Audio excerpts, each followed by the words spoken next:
Vishwavani TV ಸ್ಪೆಷಲ್ಗೆ ಸ್ವಾಗತ. ನಾನು ಸ್ವಾತಿ ಕೃಷ್ಣ. ಚಿನ್ನದ ಬೆಲೆಯಲ್ಲಿ ಇಂದು ಭಾರಿ ಏರಿಕೆ ಕಂಡುಬಂದಿದೆ. ಬೆಂಗಳೂರಿನಲ್ಲಿ ಸೋಮವಾರ 22 ಕ್ಯಾರೆಟ್ನ 1 ಗ್ರಾಂ ಚಿನ್ನದ ಬೆಲೆಯಲ್ಲಿ 155 ರೂಪಾಯಿ ಏರಿಕೆಯಾಗಿ 13,030 ರೂಪಾಯಿ ಆದರೆ 24 ಕ್ಯಾರೆಟ್ 1 ಗ್ರಾಂ ಚಿನ್ನದ ಬೆಲೆಯಲ್ಲಿ 169 ರೂಪಾಯಿ ಹೆಚ್ಚಾಗಿ 14,215 ರೂಪಾಯಿ ಆಗಿದೆ. ಇನ್ನು 22 ಕ್ಯಾರೆಟ್ನ 8 ಗ್ರಾಂ ಚಿನ್ನದ ಬೆಲೆ 1,04,240 ರೂಪಾಯಿ ಹಾಗೂ 10 ಗ್ರಾಂ ಚಿನ್ನದ ಬೆಲೆ 1,30,300 ರೂಪಾಯಿ ಇದ್ರೆ 100 ಗ್ರಾಂಗೆ ನೀವು 13,03,000 ರೂಪಾಯಿನ ಪಾವತಿ ಮಾಡಬೇಕು.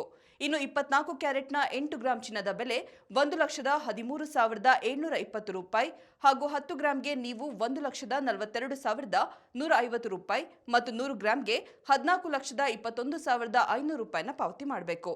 ಬೆಳ್ಳಿ ದರದಲ್ಲಿಯೂ ಇಂದು ಭಾರಿ ಏರಿಕೆ ಕಂಡುಬಂದಿದೆ. 1 ಗ್ರಾಂ ಬೆಳ್ಳಿಗೆ 270 ರೂಪಾಯಿ ಇದ್ರೆ 10 ಗ್ರಾಂಗೆ ನೀವು 2,700 ರೂಪಾಯಿ ಹಾಗೂ 1 ಕೆಜಿ ಬೆಳ್ಳಿಗೆ 2,70,000 ರೂಪಾಯಿನ ಪಾವತಿ ಮಾಡಬೇಕಿದೆ.